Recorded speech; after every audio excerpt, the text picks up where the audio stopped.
أعوذ بالله من الشيطان الرجيم. بسم الله الرحمن الرحيم. وبه نستعين وهو خير المعين. وصلى الله على محمد وآله الطيبين الطاهرين وعلى جميع الأنبياء والمرسلين والشهداء والصديقين وعباد الله الصالحين.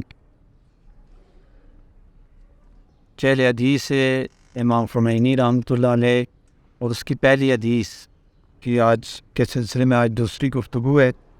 تو اس میں پہلی حدیث جو تھی وہ جہاد اکبر کے بارے میں تھی، اور تھوڑا سا ہم نے کچھ اس میں سے ہم نے پڑھا تھا کہ انہوں نے بتایا تھا کہ انسان کے جو نفس کے ساتھ جہاد کرنا ہے، نفس کے مختلف مقامات ہیں اور درجات ہیں، جس طرح سے دو کی طرف اس کتاب نے اس حدیث میں انہوں نے تھوڑی گفتگو کی اور تیسرے کی طرف اشارہ فرمایا ہے.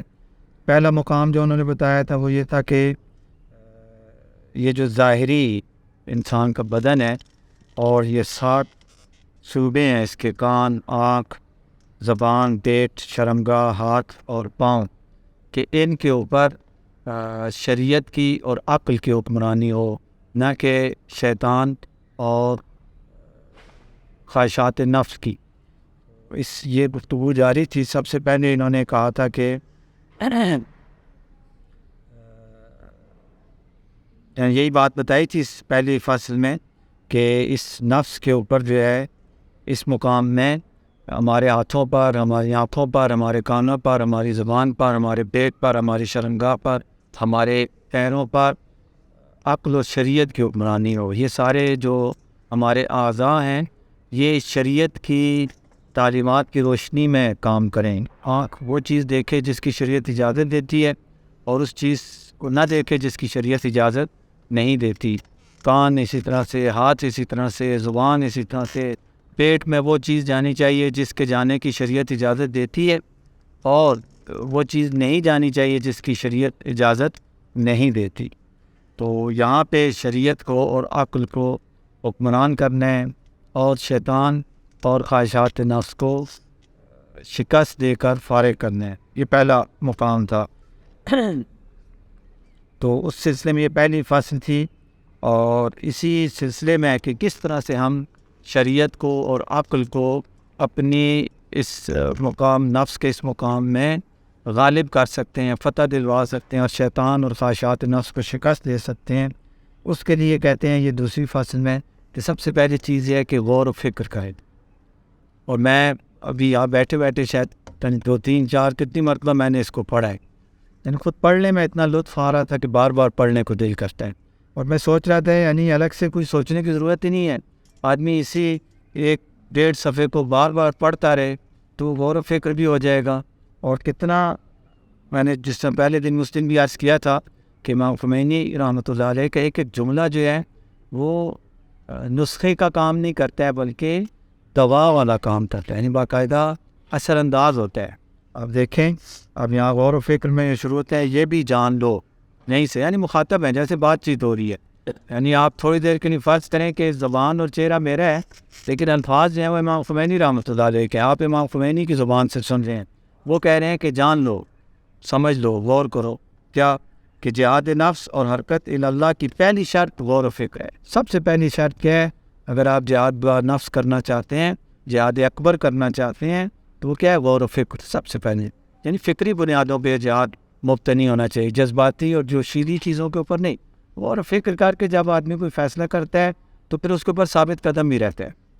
پہلی شرط غور و فکر ہے.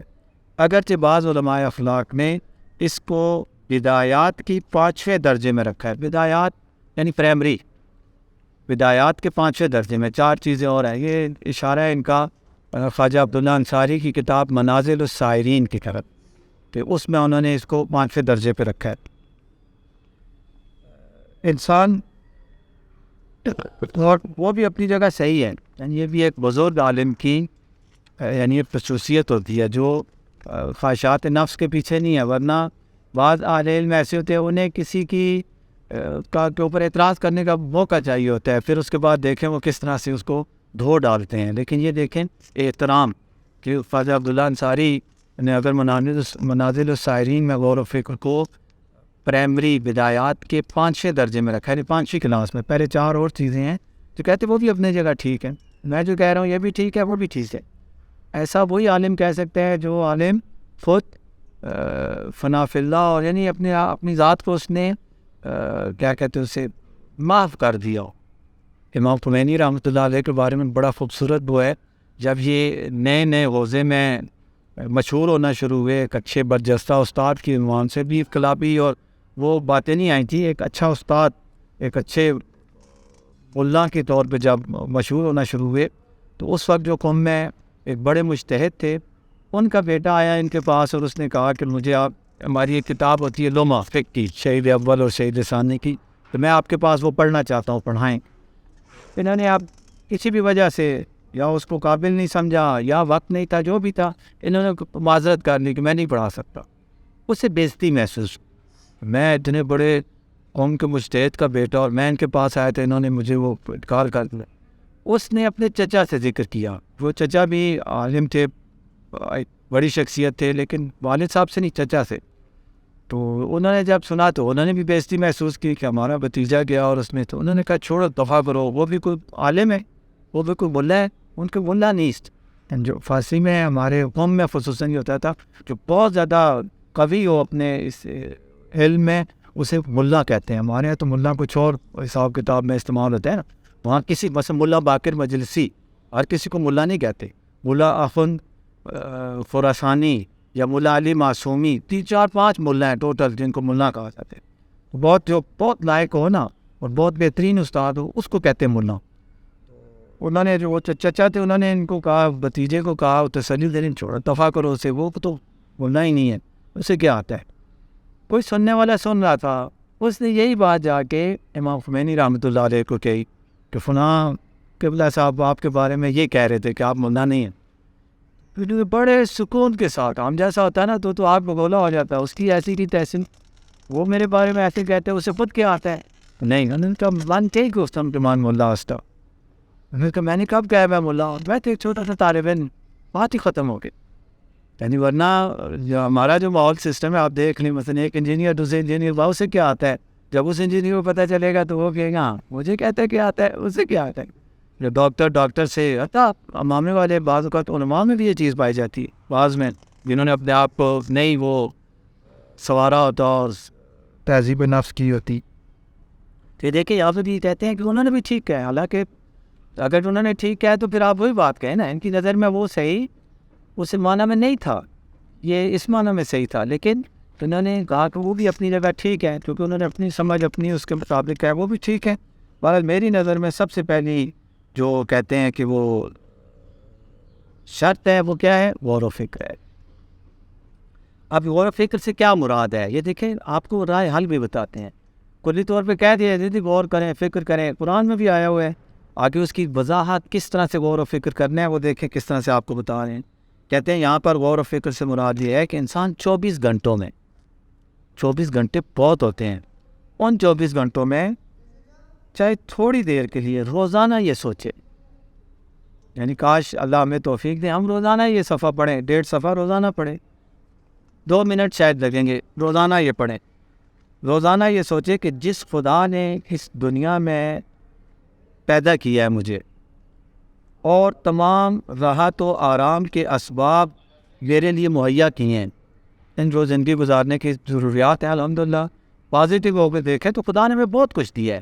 وہ چیزیں جو خدا نے ہمیں نہیں دی ہیں یا ہمارے پاس نہیں ہیں ان کو فی الحال سائڈ پہ رکھیں. جو دیا ہے اگر اسی کا ہم حساب کریں اور ایک کاپی بنا کے اس کے اوپر لکھنا شروع کر دیں تو واقعاً ہماری وہ لکھائی اور گنتی اور وہ چیزیں ختم ہو سکتی ہیں. لیکن جو کچھ اس نے دیا ہوا ہے وہ بہت زیادہ ہے، اس سے کہیں گنا زیادہ ہے.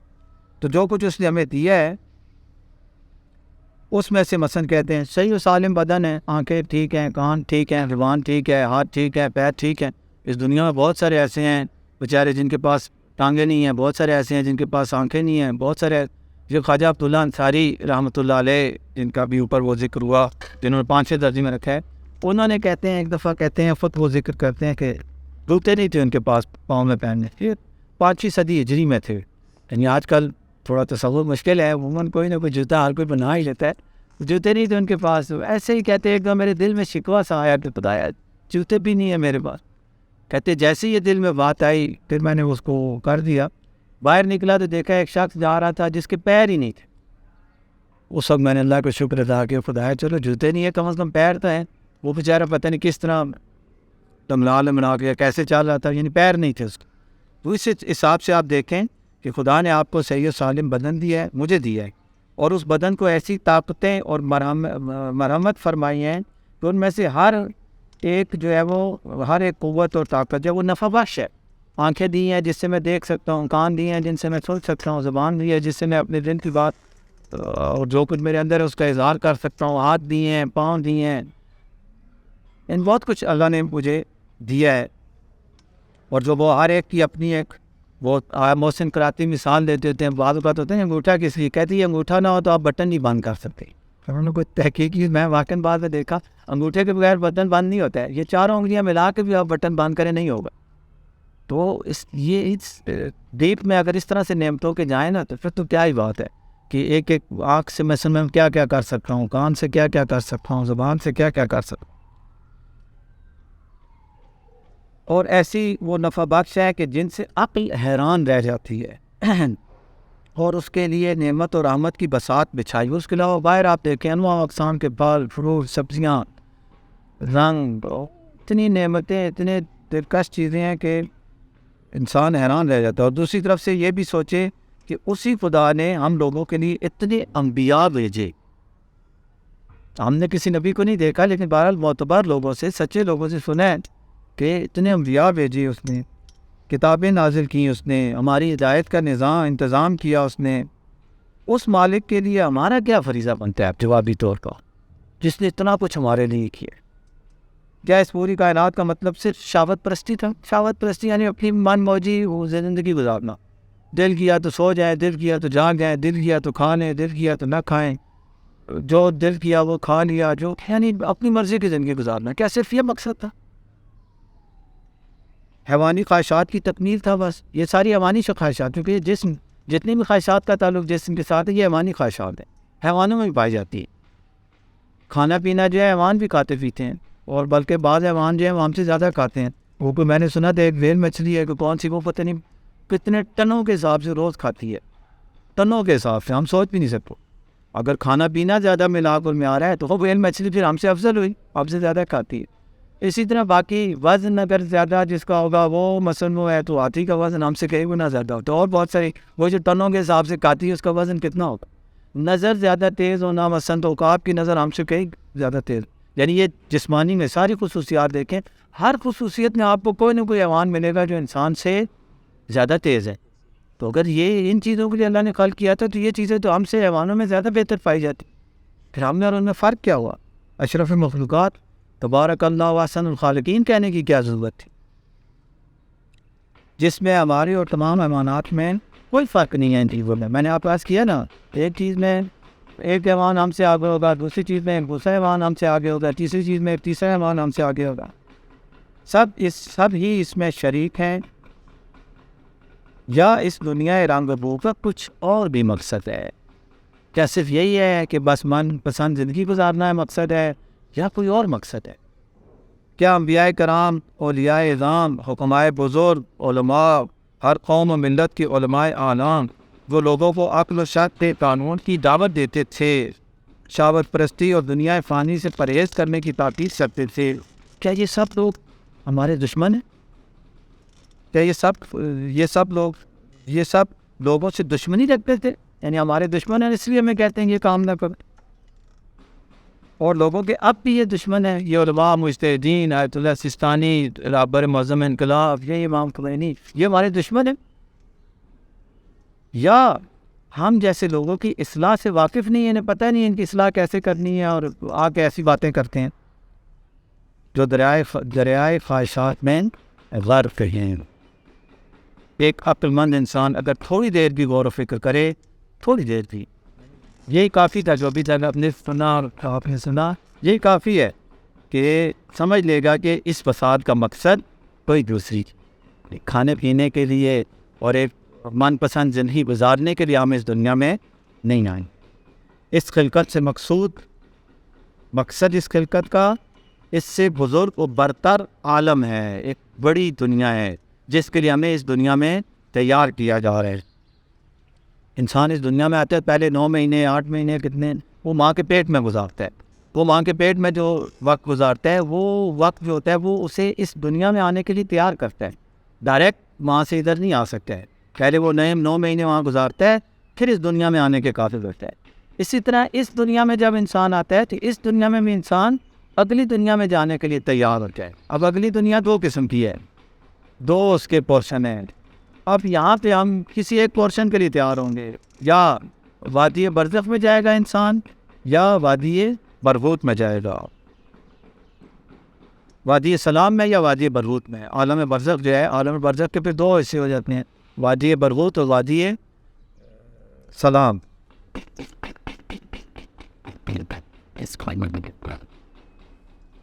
بس یہ ہماری زندگی جو ہے یہ بذات مقصود نہیں ہے، یعنی کہ کھانا پینا، البتہ یہ نہیں کہ آپ کان سے کھانا پینا چھوڑ دیں، سونا چھوڑ دیں، یہ بھی ظاہر بات ہے، اس بدن کا لازم ہے، اس کو ضرورت ہے ان چیزوں کی، کھانے پینے کی، سونے جاگنے کی، اور باقی جتنے بھی ہم معاملات کرتے ہیں ان سب چیزوں کی ضرورت ہے اس بدن کو، وہ ضروری ہے۔ وہ ہمارے عزیز ہیں، وہ اکثر کہتے ہیں آخر کچھ تقاضۂ بشری بھی ہوتا ہے، بشری تقاضے بھی ہوتے ہیں، یہ بشری تقاضے ہیں، کھانا پینا، ظاہر بات ہے پیاس لگی ہے پانی پینا پڑے گا، لیکن وہ پانی پئیں جس کی شریعت پینے کی اجازت دیتی ہے۔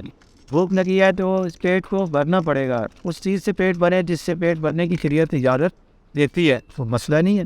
نیند آئی ہے تو سونا پڑے گا، اس کا ایک نظام بنانا پڑے گا، رات سونے کے لیے اور دن کام کے لیے۔ تو انسان عاقل کو اپنی فکر کرنی چاہیے اور اپنی بے چارگی پر رحم کھانا چاہیے۔ میں کن چکروں میں پڑ گیا ہوں، اس کو اپنے نفس سے خطاب کر کے کہنا چاہیے، یعنی مجھے اپنے آپ کو کہنا چاہیے، آپ کو اپنے آپ کو کہنا چاہیے۔ کیا کہنا چاہیے؟ یہاں سے آپ دیکھیں، اے نفس شقی و بدبخت، اپنے بارے میں آدمی جتنا سخت گیر ہو اتنا اچھا ہے۔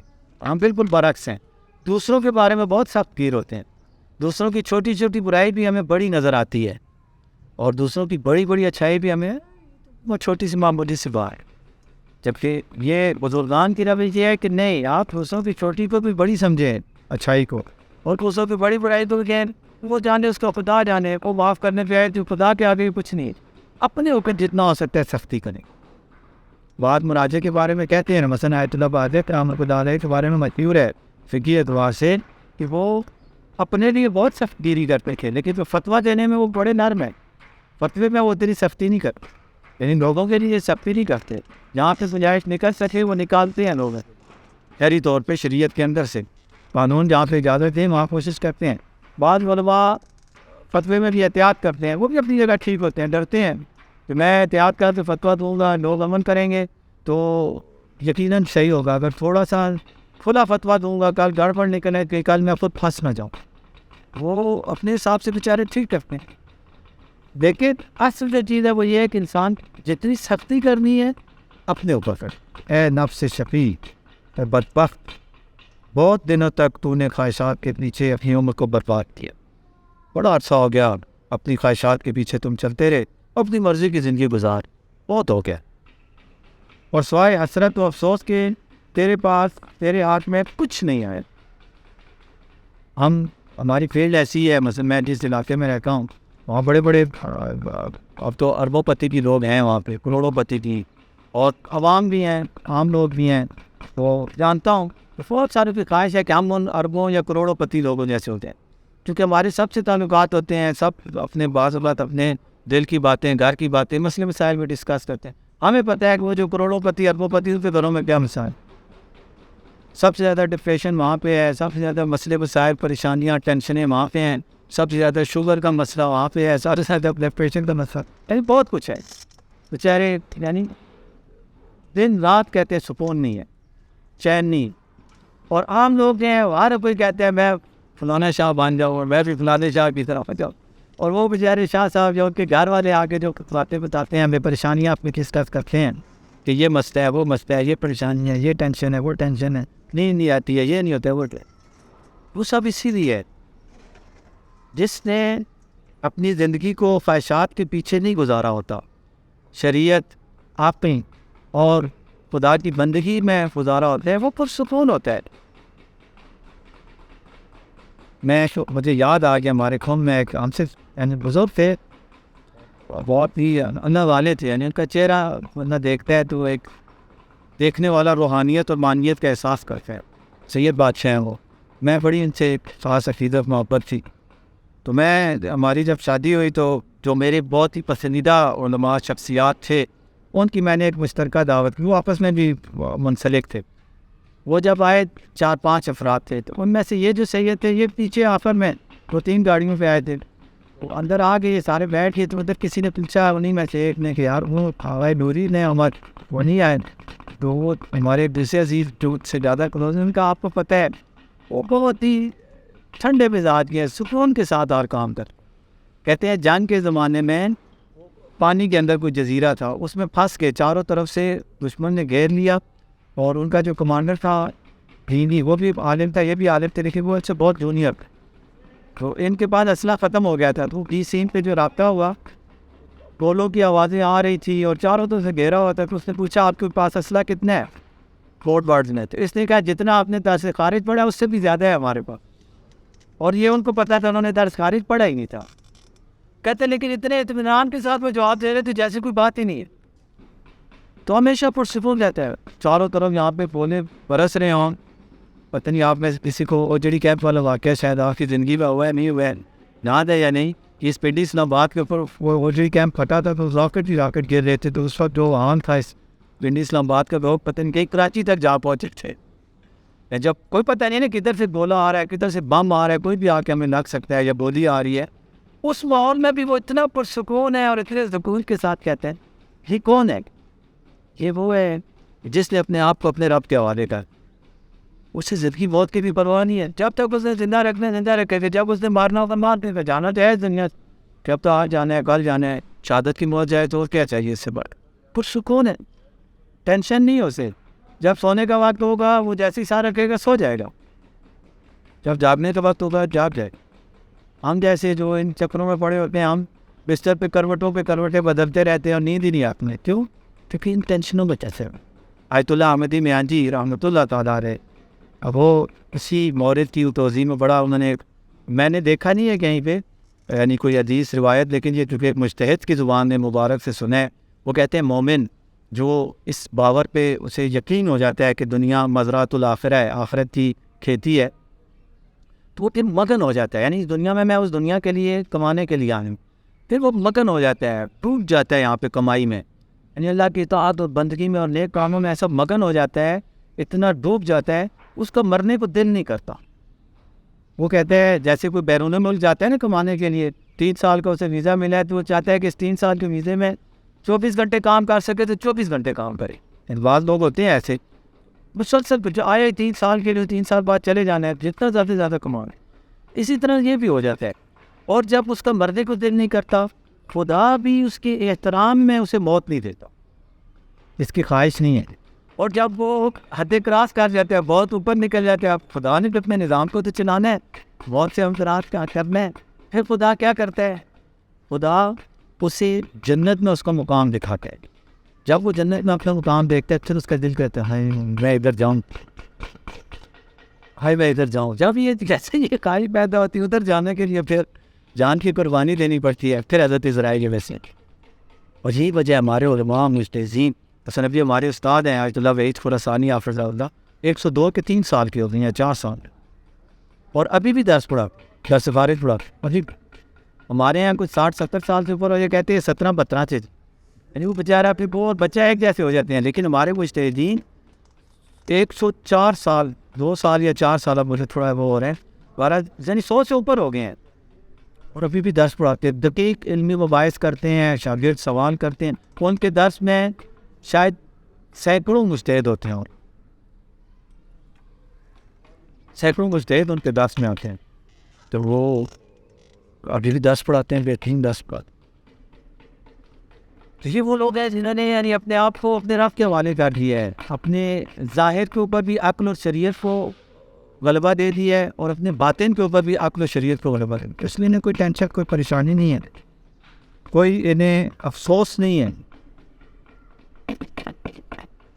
میں بہت سارے بزرگان جب نیا نیا قوم گیا تو ایک شوق تھا، جاتا تھا جو جن کو بزرگ سمجھتا تھا اپنی دانست میں، ان کے پاس جا کے ان سے پوچھتا تھا آپ کی کوئی حسرت یا خواہش ہو جو آپ طالب علمی کے زمانے میں مثلاً کرتے تو آج یہاں پہ نہ پہنچتے. ایک بزرگ سے میں نے اسی طرح پوچھا تو انہوں نے کہا مجھے کوئی حسرت نہیں ہے، کوئی پچھتاوا نہیں. بڑا حیران ہوا میں نے پوچھا اس کی وجہ کہ آپ کو کوئی پچھتاوا نہیں ہے. بعض بزرگوں سے سنا کہ ہم نے جتنا نحو صرف میں یا فقہ اصول میں یا فلاں علم میں کام کیا، کاش ہم وہ کام زیادہ تر نہیں، یہ کام قرآن میں کرتے کہ قرآن میں ہم نہیں کر سکے، اب افسوس ہوتا ہے. لیکن ان بزرگ سے پوچھا کہ آپ کو کوئی پچھتاوا ہو، کوئی جوانی میں آپ میں کوئی چیز رہ گئی؟ ان کا مجھے کوئی پچھتاوا نہیں، میں مطمئن ہوں، میں بڑا ہوا ہوگا. میں کہ وجہ اس کی وجہ کیا ہے؟ انہوں نے کہا نماز تہجد. مجھے جب سے سمجھ آئی میں نے نماز تہجد نہیں چھوڑی، اس لیے مجھے کوئی پچھتاوا نہیں. میں نے اپنی جو زندگی جیسی میں چاہتا تھا، جیسی مجھے آج بھی اگر میں پلٹ کے جاؤں تو میں ایسی زندگی گزاروں گا جیسی گزار لیں. نہیں ملیں گے ایسے لوگ جو یہ کہیں کہ مجھے کوئی پچھتاوا ہو. میں اپنی ماضی کی ساری زندگی پہ مطمئن. یہ وہی ملیں گے جن کا رب کے ساتھ نہ، ورنہ آپ کسی کے پاس بھی چلے جائیں گے نا، وہ یہی کہے گا وہ یہ کرتے اور وہ کرتے اور اس طرح کرتے اور اس میں کرتے اور ایسے ہوتا اور ویسے ہوتا، یہ نہ کرتے اور وہ نہ کرتے. یہ حسرت اور افسوس کے کچھ بھی تیرے ہاتھ نہیں آیا. کتنا اچھا ہوتا کہ تو خود اپنی حالت پہ رحم کھاتا اور مالک الملوک، یعنی جو سارے مالکوں کا بھی مالک ہے. ہم بھی بہت ساری چیزوں کے مالک ہیں نا، یہ لباس میرا اپنا ہے، اینک میری اپنی ہے، میرا گھر ہے، میری گاڑی ہے یا یہ ہے، ان کو بہت ساری چیزوں کو میں مالک ہوں. آپ بھی بہت ساری چیزوں کے مالک ہیں، لیکن ان سارے مالکوں کو جو مالک ہے وہ ایک ہی ہے. وہ جو مالک الملوک ہے اس سے شرم کرو. تو اس سے شرم کرتا، مقصد اصلی کے راستے پر 2-4 گام آگے بڑھاتا. جو مقصد اصلی تھا اس کی طرف 2-4 قدم، 2-4 قدم اس کے اوپر رکھتا. تم پتہ نہیں کدھر گھومتا رہے. آنا تم نے مثلا صادق تھا اور تم G10 اور G11 اور ان مرکزوں میں گھومتے رہے. آنا تم نے ادھر تھا، 2 قدم ادھر رکھتے، اس طرف آتے. جو حیات دائمی اور سعادت ابدی کا سبب ہے، وہ مقصد اصلی حیات دائمی اور سعادت ابدی کا سبب ہے. سعادت ابدی، ابد کا معنی ہم ابھی نہیں تصور کر سکتے. ابد کسے کہتے؟ ہمارے لیے تو یہی جو 30 40 50 جتنی بھی ہماری عمر ہے، یہ جو سال گزارنی ہے، بہت بڑا عرصہ ہے. حالانکہ یہ کچھ بھی نہیں ہے. میں اکثر عرض کرتا ہوں، مجھے آج بھی یاد ہے، ابھی الحمدللہ میں 50 سال کا ہو گیا ہوں. آج بھی یاد ہے جب میں پہلی دفعہ اسکول میں داخلے کے لیے گیا تھا والدہ کے ساتھ. وہ جو میم تھی انہوں نے مجھ سے جو ABC سنی اور میرا نام انگلش میں لکھوایا، اور جو وہ مجھے آج بھی کل کی طرح لگتا ہے. حالانکہ یہ 1980 کی بات ہے، ایسے لگتا ہے جیسے کل کی بات ہے. ہم جب ایران گئے تھے پڑھنے کے لیے، وہ رات بھی مجھے یاد ہے کہ فروری کا مہینہ تھا، اینڈ تھا، 27-28 فروری تھی میرے خیال میں. کراچی سے ہم بیٹھے تھے، ایئرپورٹ اترے، وہاں پہ کیا ہوا، ایسے لگتا ہے کل پرسوں کی باتیں، پتہ ہی نہیں چلتا. زندگی گزر جاتی ہے اور سارا بچپن بھی کل کی طرح لگتا ہے، جوانی بھی کل کی طرح لگتی ہے، اور یہ کچھ بھی نہیں ہے.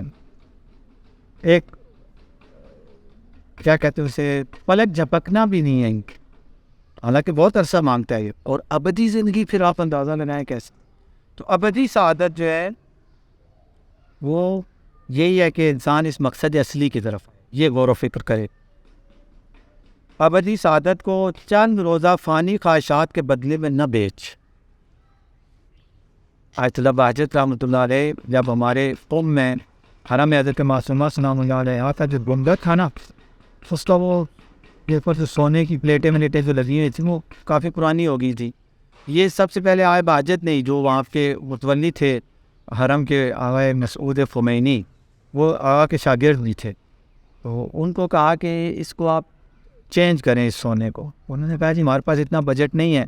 پھر انہوں نے کہا کچھ پیسے تھے ان کے پاس کہ یہ میں دیتا ہوں، آپ بسم اللہ کر کے شروع کریں، تو باقی وہ خود جانے اور ان کا کام. بہرحال وہ ہو گیا. گنبد سارا ہمارے دور میں ہی وہاں پہ چینج ہوا، اس کا نیا سونا لگا. اس کی وہ تقریب رونمائی تھی، وہ سبز کپڑا ڈالا ہوا تھا، تو اس میں انہوں نے اس کے افتتاح کے لیے آئے بہجت رحمۃ اللہ علیہ کو بلایا تھا. انہوں نے 5-10-12 منٹ گفتگو کی تھی. اس میں انہوں نے یہی چیز کہی تھی کہ یہ چند دنوں کی سعادت خوشی کی خاطر ابدی زندگی کو تباہ نہ کرو. انہوں نے کہا ایک کمپنی، بہت پیاری مثال، ایک کمپنی آپ کو آفر کرتی ہے کہ آپ فلاں دن مثلاً پیر والا دن اس کمپنی کے مطابق گزاریں، جس طرح وہ کہے جو وہ کہے آپ وہ کریں، اور آپ کو اس کے بعد آپ کی ہر خواہش وہ پوری کرے. اور یا کل والا دن آپ اپنی مرضی کا گزار لیں، اس کے بعد پھر جس طرح کمپنی کہے گی آپ نے ویسے کرنا ہے. تو ایک عقل مند انسان کیا کرے گا کہ یہ ایک دن ان کی مرضی کا گزار لیتے ہیں جیسے تیسے اوکھا سوکھا، اس کے بعد پھر ساری زندگی وہ کمپنی ہمیشہ وہ کمپنی مجھے جو میں چاہوں گا وہ مجھے دے گی. تو کہتے ہیں دنیا میں کوئی کسی کمپنی نے ایسی آفر نہیں کی ہے، لیکن خدا نے کی ہے. خدا کہتا ہے اس دنیا کی زندگی تم میری مرضی کی گزارو، اس کے بعد ابدی زندگی جس کی ابتدا ہوگی انتہا نہیں ہوگی وہ تمہاری مرضی کی ہو. جو چاہو گے تمہیں ملے، جو دل میں آئے گا وہ تمہیں ملے. صرف یہ زندگی میری مرضی کی گزارو، وہ زندگی تمہاری مرضی کی. ایسی زندگی جب اس زندگی کے ساتھ دیکھیں گے تو یہ کچھ نہیں. جیسے میں نے ابھی لیکن 50 سال ہو گئے ہیں، لیکن ایسے لگتا ہے جیسے کل کی بات، پتہ ہی نہیں لگا اور یہ گزر کے. آپ کو پتہ ہی نہیں لگا چلے گا. اور جوانی مثلاً 1.5 عمر میں تبدیل ہو جائے گی، 1.5 عمری بڑھاپے میں، اور بڑھاپے میں پتہ ہی نہیں چلے گا. اور تو قسمت والے ان چیزوں تک پہنچتے ہیں، بہت سارے اس سے پہلے ہی جو ہے انا للہ ہو جائے، پتہ ہی نہیں چلے گا.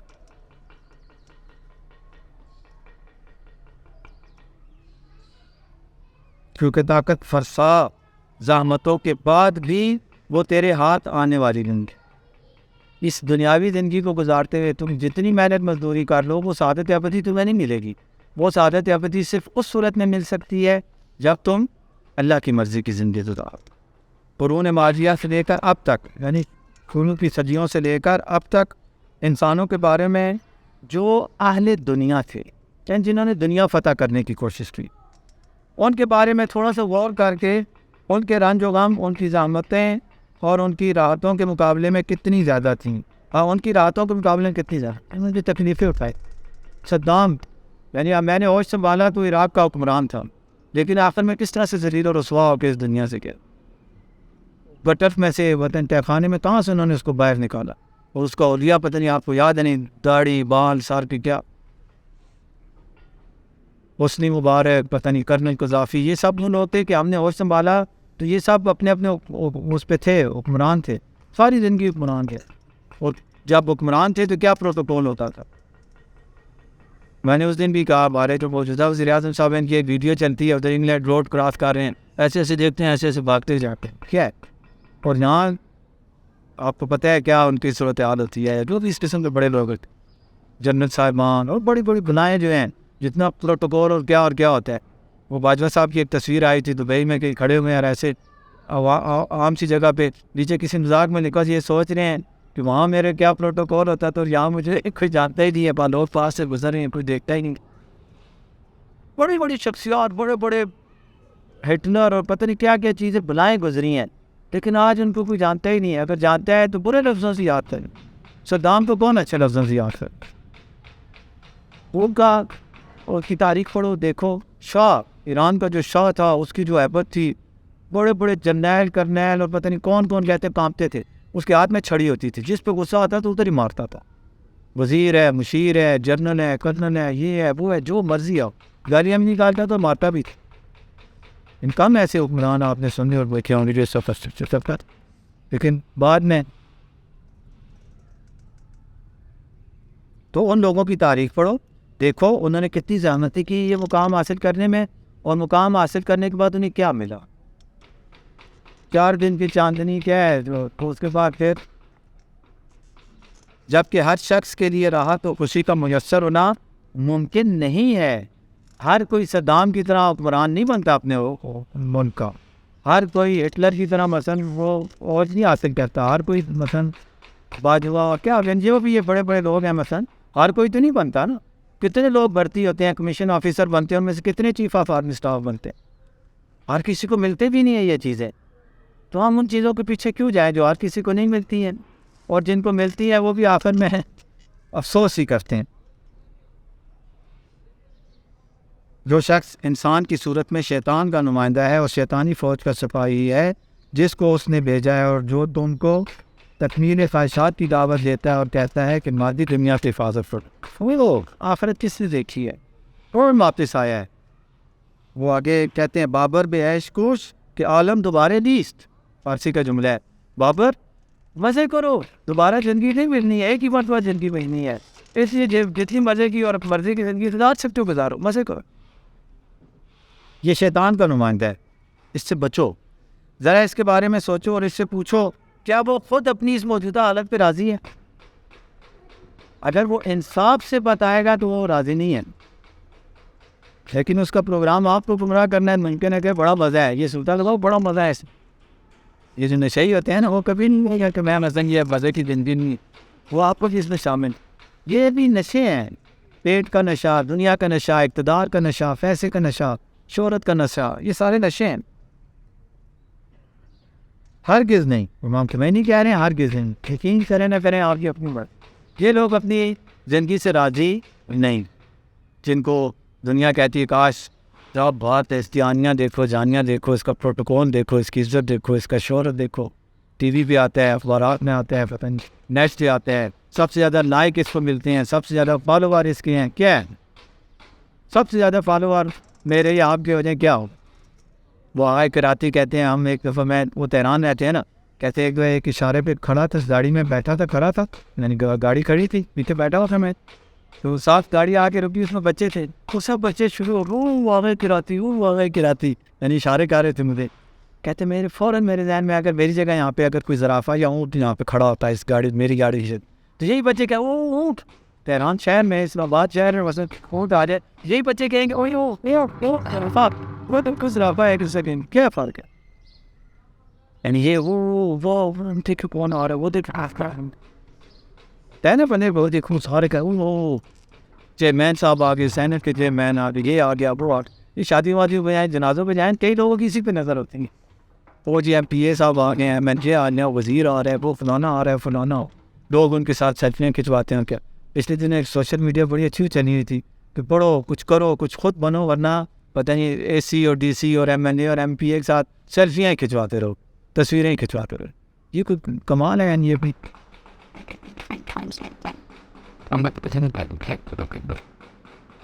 یا کیا وہ خود تو مبتلا ہے، آپ کیا وہ دوسروں کو بھی اتنا مبتلا کرنا چاہتے ہیں؟ خود تو ڈوبا ہے، آپ کو بھی ڈبونا چاہتا ہے. خود جب راضی نہیں ہے اپنی اس فیلڈ کے اوپر، تو وہ کیسے حق رکھتا ہے آپ کو دعوت دے کہ تم بھی آؤ اور اس طرح سے ہو جاؤ؟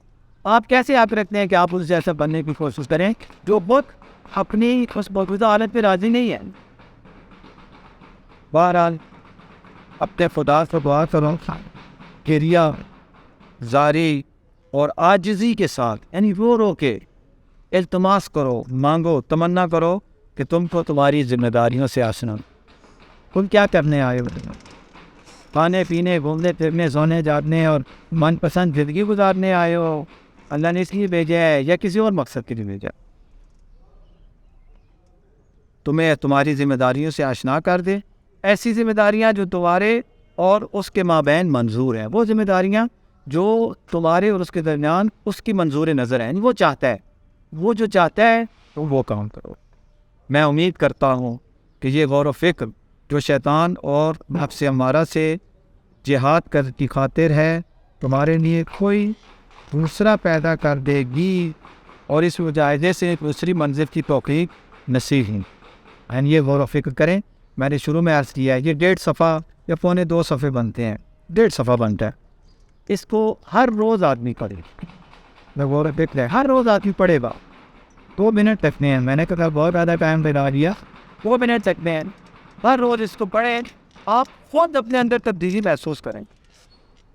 اگر آپ کو شک ہے 1 ہفتہ آزما کے دیکھ. کیا کہتے ہیں، گھوڑا بھی حاضر ہے اور میدان بھی حاضر ہے. 1 ہفتہ آپ اس کو روز پڑھیں. البتہ ایسے وقت پڑھیں جب آپ کا ذہن بالکل فریش ہو، اس وقت آپ اس کو روز پڑھیں. 1 ہفتہ آپ خود دیکھیں گے آپ کے اندر تبدیلیاں آئیں، اور اس سے بڑھ کر آپ اخلاق اور وہ کیا ہو سکتا ہے، کیا ہو. تیسری فصل اس کے بعد فرماتے ہیں وہ عزم و ارادہ ہے. عزم اور ارادہ. انسان مجاہد جو جہاد کر رہے جہاد اکبر، ایک مجاہدین ہوتے ہیں، پتہ نہیں آپ وہ مجاہدین ہوتے ہیں کون ہوتے ہیں، وہ آج کل یہاں چلتے ہیں طالبان کی صورت میں اور داعش کی صورت میں، وہ بھی اپنے آپ کو مجاہدین کہتے ہیں نا. ہم ان مجاہدین کی بات نہیں کر رہے، ہم ان مجاہدین کی بات کر رہے ہیں، وہ تو ویسے ہی وہ دوسرے ہیں نا. ہم ان مجاہدین کی بات کر رہے ہیں جو جہاد با نفس کرتے ہیں، جو جہاد اکبر کرتے ہیں، یعنی اس کو کہیں مجاہد اکبر، جہاد اصغر والا مجاہد اصغر ہوگا، یہ غلط فہمی نہ ہو، یہ مجاہد نہیں ہے ہماری نظر میں، ہماری کیا کسی کی بھی نظر میں یہ داعش طالبان وغیرہ یہ تو جنگلی ہے، جانور ہے، درندے ہیں، یہ درندے ہیں۔ وہ جو جہاد کرتے ہیں، فرض کریں مدافع حرم ہے مثلا، جب حرم کا دفاع ہو رہا تھا، اشتباہ کی بات نہیں کر رہا، وہ جو مدافع حرم ہے وہ مجاہد اصغر ہے، اور ہم اس کی بات کر رہے ہیں تو مجاہد اکبر ہے، تو جہاد اکبر کہتے ہیں۔ انسان مجاہد کے لیے تفکر کے بعد جو دوسری منزل پیش آتی ہے اس کا نام عزم اور ارادہ ہے، مگر یہ وہ ارادہ نہیں ہے جو مرحوم ابو علی سنہ نے اپنی کتاب اشارات میں عارفین کے شرفاء کے درجات میں سب سے پہلا درجہ عزم بتایا ہے، یہ وہ والا نہیں ہے۔ وہ عزم بہت سارے مراحل کو طے کرنے کے بعد وہ عزم ہوتا ہے، وہ بعد والی منزل ہے، یہ ابھی جاگنے کے بعد پہلی منزل ہے۔ انسان نے غور و فکر کیا، جاگ گیا، اب جاگ گیا تو کیا کرے؟ وہ جو کرنا ہے اس کا جو ارادہ کرنا ہے اس کی بات کرنا۔ ہمارے بعض مشائخ اطال اللہ عمرہ، کہ اللہ ان کی عمر کو طولانی کرے، ہمارے بعض اساتید وہ فرماتے ہیں کہ عزم انسان کا، انسانیت کا جوہر اور امتیاز ہے، یعنی یہ عزم ہی وہ چیز ہے جو انسان کو باقی حیوانوں سے الگ کرتی ہے، جدا کرتی ہے، تمیز دیتی ہے۔ تمیز کا مطلب ہوتا ہے یعنی الگ کر دینا، ممتاز کر دینا۔ انسان کے لیے میزان ہے، یعنی انسان کی انسانیت کا وہ ملاک ہے، پتہ چلتا ہے جس میں عزم پایا جاتا ہے وہ انسان ہے، جس میں عزم نہیں ہے وہ انسان نہیں ہے، وہ حیوان ہی ہے۔ انسان کے درجات کا تفاوت، انسان کے درجوں میں جو فرق ہوتا ہے، کوئی ایمان کے 10ویں درجے پہ ہے، کوئی 8ویں پہ ہے، کوئی 9ویں پہ ہے، وہ جو تفاوت اور فرق ہے وہ عزم کے فرق کی وجہ سے ہے۔ جس کا عزم جتنا اونچا ہوتا ہے اس کا درجہ بھی اتنا اونچا ہوتا ہے۔ جہاں پر عزم و ارادہ سے جس عزم کا مراد لینا مناسب ہے، میری مراد ہے، امام فرما رہے ہیں، وہ یہ ہے کہ انسان پختہ ارادہ کرے کہ معصیت کا ارتکاب نہیں کرے گا، گناہ نہیں کرے گا، جو مرضی ہو جائے گناہ نہیں کرے، اور کسی واجب کو ترک نہیں کرے گا۔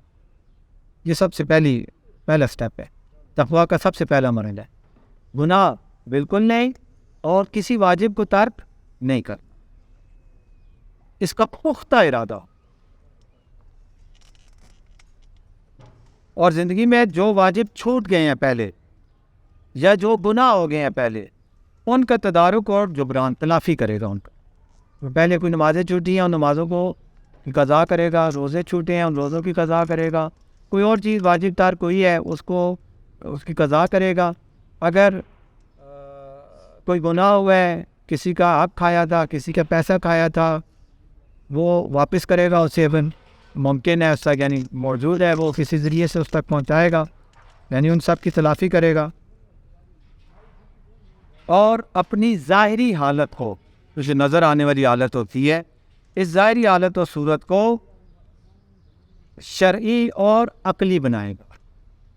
جو خواتین ہیں تو مثلا پردہ کریں، مرد ہیں تو مثلا داڑھی، بالغ ہو گیا ہے مثلا اور داڑھی نکلے، داڑھی رکھے، شکل و صورت سے اس کی پتہ چلے یار کوئی مسلمان ہے، مومن ہے، یہ نہ پتہ چلے کہ یورپ سے اٹھ کے یہاں پہ آ گیا ہے۔ شکل و صورت ظاہری جو اس کی ہے وہ شرعی اور عقلی ہو، کہ شر اور عقل کے برحسب ظاہر دونوں پہ وہ حکم کرے کہ یہ شخص، امام خمینی کے الفاظ، یہ شخص انسان ہے، ایسی اس کی شکل و صورت ہو کہ یہ شخص انسان ہے، اور انسان شرعی ہے، یعنی ایک مسلمان انسان ہے۔ انسان شرعی کا مطلب بھی یہی ہے کہ شریعت کے مطابق عمل کرے، زندگی بسر کرے۔ اس کا ظاہر رسول خدا صلی اللہ علیہ وآلہ وسلم جیسا ہونا چاہیے، ظاہر جو نظر آئے تو حضور صلی اللہ علیہ وسلم والی صورت نظر آئے۔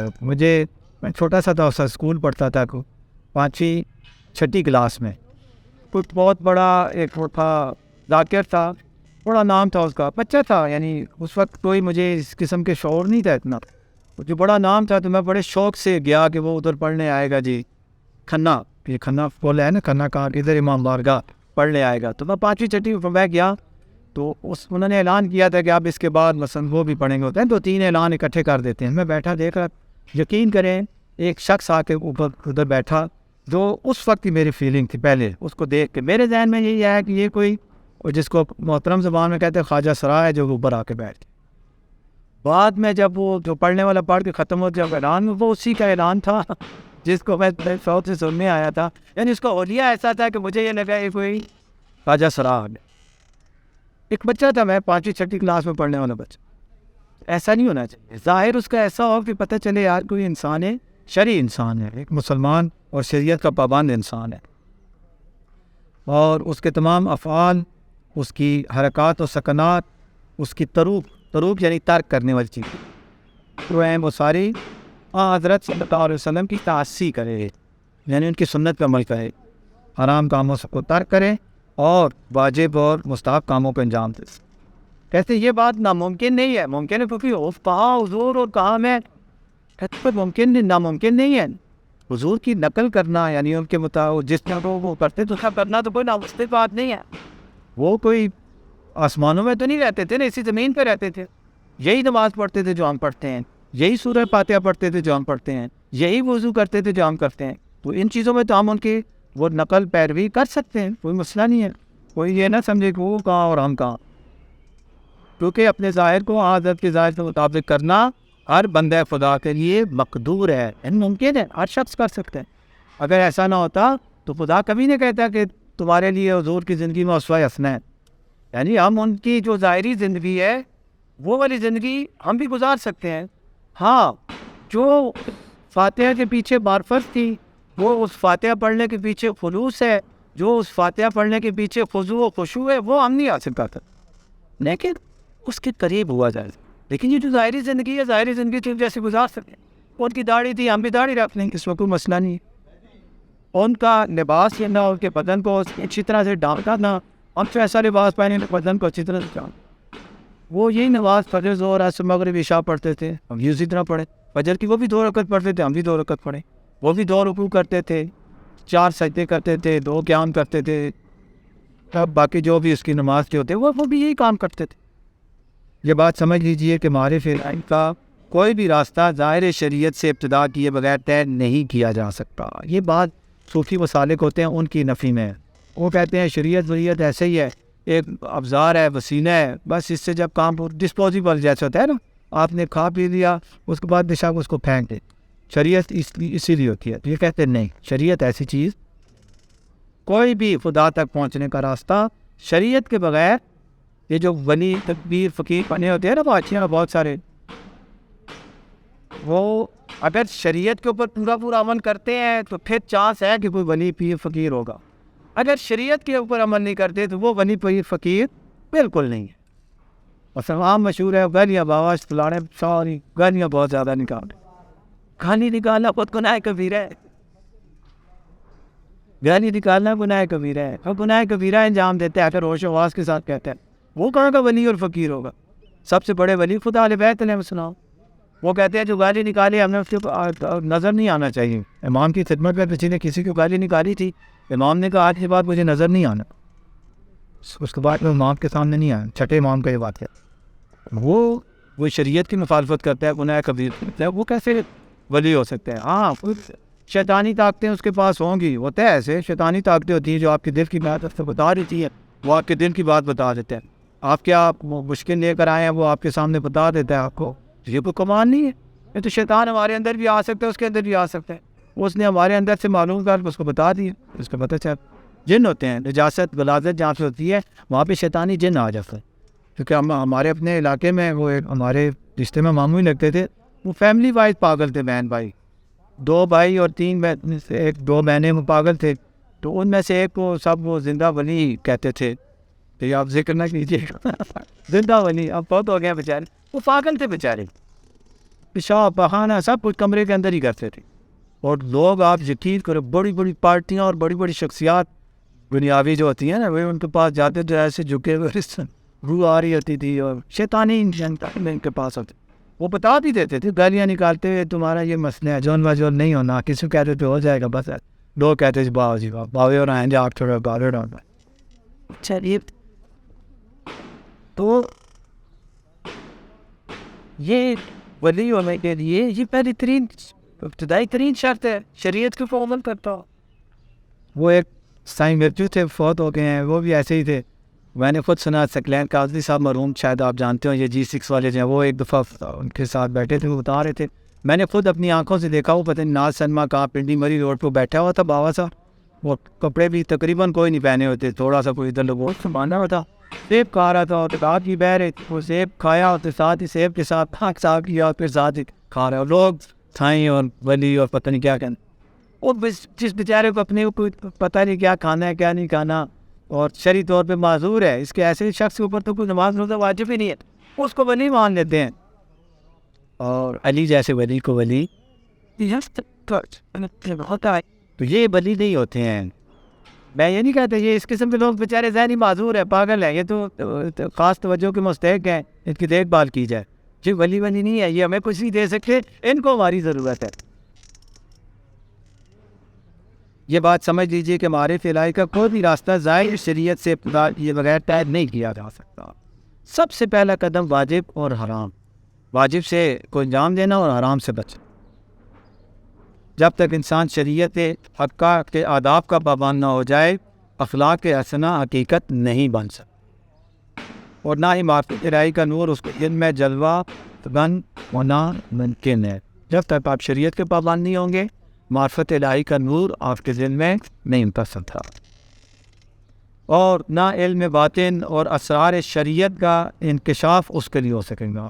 یعنی شریعت کے اسرار بھی ہیں، سر الصلاۃ، سر حج، ان چیزوں کے اسرار بھی ہوتے ہیں، آداب بھی ہوتے ہیں، وہ ایک الگ پوری وادی ہے، اس وادی میں تو آدمی جا ہی نہیں سکتا، جو عشق اور محبت کی وادی ہے، وہ وادی ہے کہ واقعاً اس کی لذت، جس طرح شہید مطہری رحمۃ اللہ علیہ کی زوجہ کہتی ہیں کہ وہ اکثر یہ شعر پڑھا کرتے تھے، اگر لذت ترک لذت دانی دیگر لذت را لذت نہ خانی، اگر لذت کو ترک کرنے کی لذت آپ کو مل جائے نا، لذت چھوڑنے کی کیا لذت ہوتی ہے، وہ لذت آپ کو مل جائے، پھر دنیا کی کسی لذت کو آپ لذت نہیں، اور یہ حقیقت ہے، یہ ایسے ہی انہوں نے نہیں کہا، جس شاعر نے یہ شعر کہا ہے اور جو آپ کے پتاری پڑھتے تھے، انہوں نے لذت کو ترک کرنا، یہ دنیاوی اور خصوصاً آرام لذتوں کو ترک کرنے کی لذت حاصل کی ہوئی تھی، اس لیے وہ دنیا کی لذتوں سے لذت نہیں سمجھتے تھے۔ تو جب تک یہ دنیا کی آرام لذتوں کو آدمی ترک نہیں کرتا، اسے وہ حقیقی لذتیں نصیب نہیں ہو سکتی۔ یہ ایک کتاب ہے، میں تاکید کروں گا، اگر میری تاکید پروفیسر یعنی کوئی اہمیت رکھتی ہے، پھر اس نے خدا کو پا لیا، یہ مارکیٹ میں ختم ہو گئی تھی لیکن اب دوبارہ چھپ کے آ گئی ہے، اس کو ضرور پڑھیں۔ اس میں ایک عام شخص ہے، خیاط درزی تھا، وہ بہت پڑھے لکھے عالم فاضل بھی نہیں تھے، رجب علی خیاط مرغی درزی تھے، اور ایک لذت انہوں نے چھوڑی، اور ایک لذت چھوڑنے پہ انہیں خدا نے کیا کچھ دیا، آپ اس کتاب میں پڑھیں۔ میں دعویٰ کرتا ہوتا ہوں کہ جو اس کتاب کو شروع کرے گا، ختم کیے بغیر اس کا اس کتاب کو رکھنے کو دل نہیں کرتا۔ اگر آپ کو شک ہے تو میدان بھی حاضر ہے اور گھوڑا بھی حاضر ہے، آپ کو کتاب دے کے دیکھیں کہ اس کو پڑھنا شروع کریں، اور آپ دیکھیں کہ واقعاً اس کو چھوڑنے کو دل نہیں کرتا۔ بہت کچھ ہے اس میں، یعنی آپ کو اسی فیلڈ کے حوالے سے آپ کو اس میں بہت کچھ ملے، اور ان کا وہ اس میں انہوں نے بیان کیا ہے کہ میرے ساتھ یہ سب کچھ کیسے ہوا۔ بڑے بڑے مجتہد ان کی بارگاہ میں جاتے تھے، ان کے پاس جاتے تھے استفادہ کر، مجتہد جا کے ان کے پاس جاتے، تو انہوں نے بتایا ہے کہ مجھے یہ جو کچھ عطا ہوا ہے صرف ایک لذت چھوڑنے پہ عطا ہوا، صرف ایک لذت، حرام لذت میں نے چھوڑی خدا کی خاطر، وہ مہیا تھی، تیار تھی، آمادہ تھی، میں اسے وہ لذت اٹھا سکتا تھا، لیکن میں نے کہا خدایا تیری خاطر چھوڑ رہا ہوں، میں نے اس کو چھوڑا، اور اس کے بعد یہ سب کچھ مجھے اللہ نے عطا کیا کہ مجتہدین ان کے پاس جاتے تھے۔ اہل معرفت اور اہل عمل میں ان کا ایک بہت بہت بڑا نام ہے، اور آپ لوگوں کے لیے خاص طور پہ بہت زیادہ وہ ہو سکتے ہیں، وہ کیا کہتے ہیں اسوا، کہ وہ عام آدمی تھے، آدمی کہتے ہیں نا ہمیں خمینی کہاں اور ہم کہاں، ان کو آیت اللہ شاہ آبادی جیسے استاد ملے تھے، انہوں نے مجتہد تھے، زندگی ساری حوضے میں گزری، پاک و پاکیزہ ماحول میں، لیکن میں یہ جس شخص کا بتا رہا ہوں یہ تہران میں رہتا تھا، اور تہران اس دور میں خصوصاً وہ انقلاب سے پہلے کی بات ہے، تہران یعنی ہمارے اسلام آباد سے زیادہ برے حالات تھے، وہ شراب کی دکانیں کہتے ہیں روٹی کی دکانوں سے زیادہ تھیں وہ، اس ماحول میں یہ انسان ایک لذت اس نے چھوڑی اللہ کی خاطر، اور اس ماحول میں کہاں سے کہاں پہنچا، مجتہدین ان کے پاس جاتے تھے. وہ کام آدمی تھا آپ کی طرح دنیاوی حساب سے بھی اتنے پڑھے لکھے نہیں. درزی تھا نا, درزی کیا پڑھا لکھا ہوگا بچہ, دینی حساب سے بھی پڑھے لکھے نہیں تھے, دنیاوی حساب سے بھی پڑھے لکھے نہیں.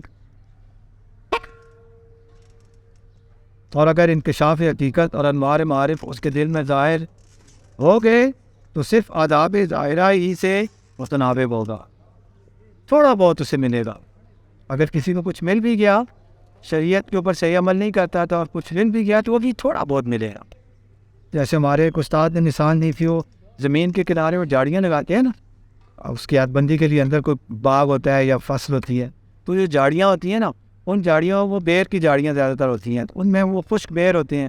تو وہ کہتے تھے آپ لوگوں نے حوضے میں جو ہے اس جھاڑیوں کے بیر کھائے, ابھی تو آپ حوضے کے اندر گئے ہی نہیں ہیں, وادی معرفت میں گئے ہی نہیں ہیں. تو اس نے وہی جھاڑیوں کے ساتھ جو 2-4 بیر ہوں گے خوش وہی کھائے ہیں, باقی اندر جو باغ تھا اس باغ کے اندر کیا پتا وادی میں وہ گیا ہی نہیں.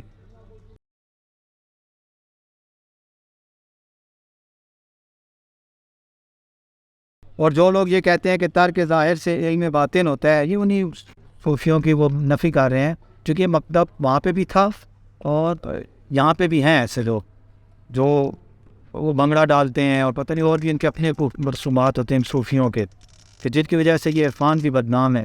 جو کہتے ہیں شریعت وریعت کی اتنی ایک حد تک ضرورت ہوتی ہے, اس کے بعد شریعت کی ضرورت نہیں ہے. وہ کہتے ہیں شریعت سیڑھی ہے, بس سیڑھی آپ جب چھت پہ پہنچ گئے تو اب سیڑھی کی ضرورت نہیں ہے, اس کو چھوڑ دیں آپ, شریعت نماز روزے کی بھی ضرورت ہے. حالانکہ اگر ایسا ہوتا تو سب سے پہلے پیغمبر صلی اللہ علیہ وسلم سب سے اوپر پہنچے تھے, وہ نماز روزہ چھوڑ دیتے, نماز روزہ نہیں چھوڑ, شریعت کو نہیں چھوڑ. وہ جو کہتے ہیں پتہ ہے شریعت پھر طریقت, پھر پتہ نہیں حقیقت, اور پھر جب حقیقت پہ پہنچ گئے تو پھر شریعت طریقت کی ضرورت نہیں ہے, اور وطن کی آواز میں سب روکے ہیں. شریعت کی آخر تک ضرورت ہے, طریقت کی بھی آخر تک ضرورت ہے, اور حقیقت بھی آخر تک چاہیے ہوتا ہے. اس میں سے کسی اس کے لیے وہ آیت اللہ جوادی عاملی حافظ اللہ وہ مثال دیتے ہیں اور کہتے ہیں یہ سیڑھی 2 قسم کی ہوتی ہے. ایک سیڑھی ہوتی ہے جو اندر کی طرف سے آپ کو اندر والے چھت کے حصے تک پہنچاتا ہے, یہ شریعت اور حقیقت اس قسم کی ہے. چھت کے اوپر پرلی طرف نہیں جانا, بلکہ چھت کے نیچے سے جو ہے وہ کرنا ہے. وہ کہتے ہیں اس سیڑھی پہ آپ جو پینٹ کرتا ہے, چھت پینٹ کر رہے ہیں, وہ جب اس کا ہاتھ چھت پہ پہنچ جائے تو وہ اب نہیں کہتا مجھے سیڑھی کی ضرورت نہیں, پیچھے سے سیڑھی نیچے سے ہٹا دو, جیسے سیڑھی ہٹائیں گے وہ گر جائے. کہتے ہیں شریعت اسی طرح سے, شریعت بالکل سیڑھی ہے, حقیقت تک پہنچاتی ہے, لیکن حقیقت تک پہنچنے کے باوجود آپ کو سیڑھی کی ضرورت رہتی ہے. معذرت میں بھول گیا, آج تو مولا المواحدین اور سلطان العارفین اور امام المتقین کی ولادت پر سعادت کا دن ہے, 13 رجب کا دن ہے, انتہائی خوشی کا اور انتہائی عظیم دن ہے. اللہ آپ کو اسی طرح آج جس طرح اہل بیت کی خوشیوں سے نوازا ہے, اسی طرح دنیاوی اور معنوی اور روحانی خوشیوں سے بھی نوازتا رہے. آگے وہ ایسی چیزوں کی نفی کر رہے ہیں کہ بعض کہتے ہیں شروع سے ضرورت نہیں ہے, بعض کہتے ہیں شروع میں ضرورت ہوتی ہے, شریعت کی بات میں ضرورت نہیں آتی. یہ سب غلط ہے, کیونکہ یہ اس بات کی غمازی کرتی ہے کہ کہنے والا مقامات اور مدارج انسانیت سے ناواقف ہے. وہ ایسے ہی خالی بافی کر رہا ہے, آسم میں خالی بندی سمجھتے ہیں نا, ایسے ہی فہم کر, یعنی جس وادی میں ہے ہی نہیں اس وادی کی باتیں آپ کو بتائیں. ہو سکتا ہے میں ان اوقات میں بعض چیزوں کے بیان پر موافق ہو سکا انشاءاللہ. آخر میں کہتے ہیں ہو سکتا ہے کہ میں جو کہنا چاہتا تھا وہ میں نے آپ کو کہہ دیا. یہ ہماری خوش قسمتی ہے. یہ جو باطنی سسٹم ہے نا, روحانیت, معنویت, تصوف, عرفان, جو بھی اس کا نام دیں, اور جتنے بھی اس کے دنیا میں مختلف بہت اس کی آگے قسمیں ہیں, تو یہ سب اسلام کے اندر جتنے بھی ہیں سب جو ہیں ان کا آخری جو اس کو مرشد مانتے ہیں وہ حضرت علی ابن ابی طالب علیہ السلام. اہل سنت میں بھی یہ بہت سارے طریقے یہ پائے جاتے ہیں سلسلے, جس سلسلے وہ نقش بندی اور قادری اور پتہ نہیں کون سا بہت سارے ہیں کیس. تو اس میں جس میں بھی آپ چلے جائیں گے نا, وہ سب یہ کہتے ہیں کہ ہمارا جو سلسلہ طریقت ہے اساتید والا, یہ آخر میں جا کے اینڈ ہوتا ہے جو حضرت علی ابن ابی طالب علیہ السلام ہے. طاہر امدادی صاحب نے لکھا ہے نا کہ انہوں نے خلافت کی 2 قسمیں بنا دی نا, ایک ظاہری خلافت اور ایک باطنی خلافت. کہتے ہیں روحانی معنوی ولایت جو ہے وہ حضرت علی علیہ السلام کے پاس تھی, اور سیاسی اور یہ والی جو ہے مثلا ان کے پاس تھی. تو وہ بھی مانتے ہیں، سب مانتے ہیں. ایسے تو پیغمبر صلی اللہ علیہ وسلم میں ظاہری بات ہے تو وہ استاد تھے حضرت علی علیہ السلام کے، یعنی اصحاب میں سے کسی اور صحابی کے اوپر جا کے سلسلہ نہیں رکتے ہیں. چلتے چلتے یہ سلسلہ جا کے ادھر رکتے ہیں اصحاب میں سے اور حضور کے مثلاً شاگردوں میں تو حضرت علی علیہ السلام تھے. کسی اور کو نہیں کہتے کہ وہ بھی اس فیلڈ میں اس طرح تھا اس طرح. اگر کوئی تھے بھی سلمان اور عمار، یاسر اور مقداد اور ان جیسے، وہ سب بھی کہتے تھے ہم علی علیہ السلام کے شاگرد ہیں. تو یہ آپ آج کے دن 13 رجب کو آپ اپنے آقا و مولا سے توسل بھی کر سکتے ہیں کہ آپ ولادت با سعادت کا دن ہے. ہم اس وادی میں، جس وادی میں امام خمینی ہمیں لے کے جانا چاہتے ہیں، ہم اس وادی میں جانا چاہتے ہیں، یہ زندگی اپنانا چاہتے ہیں. اور آپ کو ساری دنیا مانتی ہے کہ جو روحانیت کے مسافر ہیں وہ سب مانتے ہیں کہ آپ اس کے پیشوا ہیں. تو جہاں ہم اٹھتے بیٹھتے یا علی مدد کہتے ہیں، چھوٹے چھوٹے کاموں میں یا علی مدد کہتے ہیں، یہ کام ہے جس میں کہیں جہاں علی مدد کہہ کے اور چل پڑیں اس راستے پہ. کہ واقعاً اس سے زیادہ خوبصورت کہنا بھی صحیح نہیں ہے، چونکہ جب اس کو دیکھیں گے، اس کو سن لیں گے تو آپ کو کوئی اور خوبصورت نظر آئے گا ہی. اس سے زیادہ خوبصورت کہنا تب ہے نا کہ جب اور بھی خوبصورت ہوں اور پھر کہیں ان سب خوبصورتوں میں یہ سب زیادہ خوبصورت ہے. اگر جو راستے ہیں ان راستوں میں دیکھیں تو باقی کوئی راستہ خوبصورت نہیں ہے. ہمیں خوبصورت کرتے ہیں کیونکہ ہماری آنکھوں کے اوپر جو ہے نا، میں اکثر وہ مثال لیتا ہوں، مثلا آپ نے اگر گرین شیشوں والی اینک لگائی ہوئی ہے نا تو آپ کو ہر چیز جو ہے وہ وائٹ چیز گرین نظر آئے گی، اور بعض دوسرے رنگوں والی چیزیں بھی وہ جب گرین کو اس رنگ کے ساتھ مکس کریں گے جو رنگ بنتا ہے ویسی نظر آئے گی. آپ کو حقیقی کلر کسی چیز کا نظر نہیں آئے گا. اور پچھلی دفعہ میں نے عرض بھی کیا تھا خوبصورتی کو اس کو ہم کہتے ہیں، یہ بھی علاقوں سے فرق کرنے سے لوگوں سے فرق کرنے سے مختلف ہو جاتی ہے. بعض چیزیں ہمارے یہاں خوبصورت ہیں، کسی اور جگہ ہم کو خوبصورت نہیں مانا جاتا. بعض چیزیں ادھر خوبصورت ہیں، ہمارے یہاں بدصورتی سمجھی جاتی. تو یہ راستہ جو ہے یہ ایسا راستہ ہے کہ اس راستے پہ اگر آپ آئیں گے، اس راستے پہ چلیں گے، وہی بات ہے. اگر ترک نظر لذت کے ترک لذت دانی، دیکھیے لذت وہ لذت نہ فانی. اگر یہ خوبصورت آپ کو مل گیا پھر آپ کو کوئی اور خوبصورت نہیں ملے گا، کوئی خوبصورت نظر ہی نہیں آئے گی. حضرت زلیخا کا سنا ہے نا آپ نے، جو جان دیتی تھی حضرت یوسف پر، جب انہوں نے مثلا ان کو وہ دوبارہ وہ جوان کیا اور بینا کیا اور وہ سارا کچھ کیا اور کہا کہ چلو آپ، تو انہوں نے کہا آپ مجھے وہ مل گیا ہے کہ وہ خوبصورت مل گیا ہے کہ آپ تمہاری خوبصورتی اس کے مقابلے میں کچھ بھی نہیں. یہ ہے، یہ حقیقت ہے کہ بہت ساری چیزوں کو جو ہم خوبصورت اور اچھا سمجھتے ہیں، اچھی فیلڈ سمجھتے ہیں، کوئی اچھی فیلڈ نہیں ہے سوائے ایک فیلڈ کے. وہ کیا ہے؟ عبودیت کی فیلڈ. الہی کفا بی اذن ان اکون لک عبدا و کفا بی فخرا ان تکون لی رب. رب و رب، بس جو کچھ ہے یہی ہے. سب سے بہترین رب ہے اور مخلوقات میں سب سے بہترین وہ ہے جو اس رب کا عبد ہے. بس رائے عبودیت کے علاوہ کوئی راستہ جو ہے وہ راستہ ہی نہیں ہے. اصل راستہ کہلانے کا مقدار ہی نہیں ہے. اور علی علیہ السلام اسی راستے پر چلے ہیں، ان کے باقی اولاد ائمہ طاہرین علیہ السلام اسی راستے پر چلے ہیں، اور اسی راستے پر انہوں نے ہمیں آپ کو بھی چلنے کی دعوت دی. اور بہت بڑا یہ المیہ ہے واقعاً کہ ہم ان کے فضائل کمالات بیان کرتے ہیں، بس یہ بھی ایک انسان کی فطرت میں ہے کہ اس سے تعریف اچھی لگتی ہے.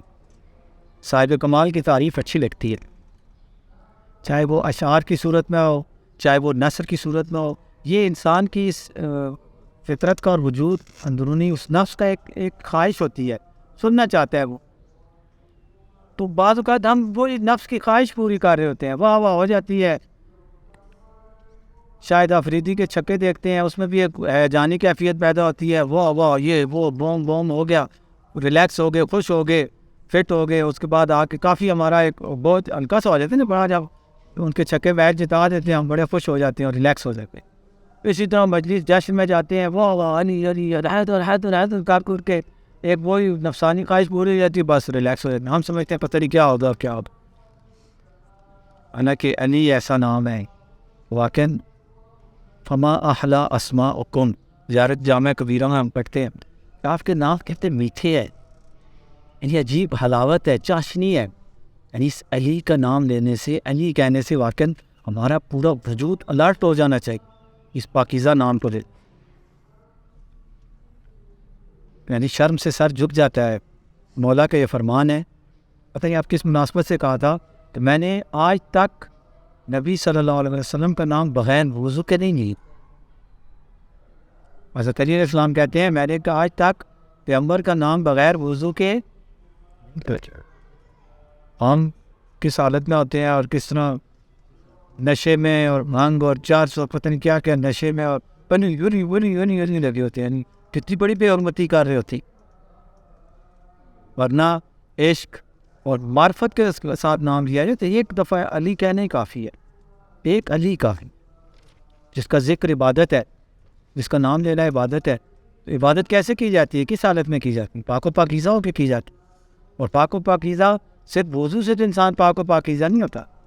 اپنے افکار کو پاکیزہ کرے, اپنے عقائد کو پاکیزہ کرے, اپنی زبان کو پاکیزہ کرے, اپنے پورے وجود کو پاکیزہ کرے, روح اور روان کو پاکیزہ کرے. تو وہ ہستیاں ہیں واقعاً کہ ہم لوگ وہ جیسے تو ان کا نام لینے کے بھی سزاوار نہیں ہے. مولا علی علیہ السلام تو گردش کا فن سراپا یہ مرا, جز تو نیا بندر آزائے مرا. ایسے شاعر کا وہ شعر ہے. اس نے 27 رجب کی رات کہتے ساری رات وہ یہ شعر آ کے وہاں مولا کے حرم میں پڑھتے تھے کہ گردش کا فن سرائے مرا, جز تو نیا بند در آزائے مرا. یعنی اگر میرے وجود کو کھولا جائے اور ٹکڑے ٹکڑے کیا جائے تو ہر جگہ پہ ایک ہی نام نظر آئے گا, علی علی علی. پورے وجود میں میرا پورا وجود جو ہے وہ علی علی, یعنی علی کی محبت اور عشق سے اور معرفت سے جو ہے وہ سرشار ہے. اللہ تو واقعہ مولا ہے. انشاءاللہ وہ مولا مجھ پر کشائی کریں, ہمارا ہاتھ پکڑیں. جس طرح امام خمینی نے کہا ہم نے بہت بڑی زندگی کا بڑا حصہ ہم نے گزار لیا اپنی مرضی کا. آپ وہ زندگی گزاریں جو علی چاہتے ہیں, وہ زندگی گزاریں جو خدا چاہتے ہیں انشاءاللہ. والحمدللہ رب العالمین وصلی اللہ علیہ وسلم.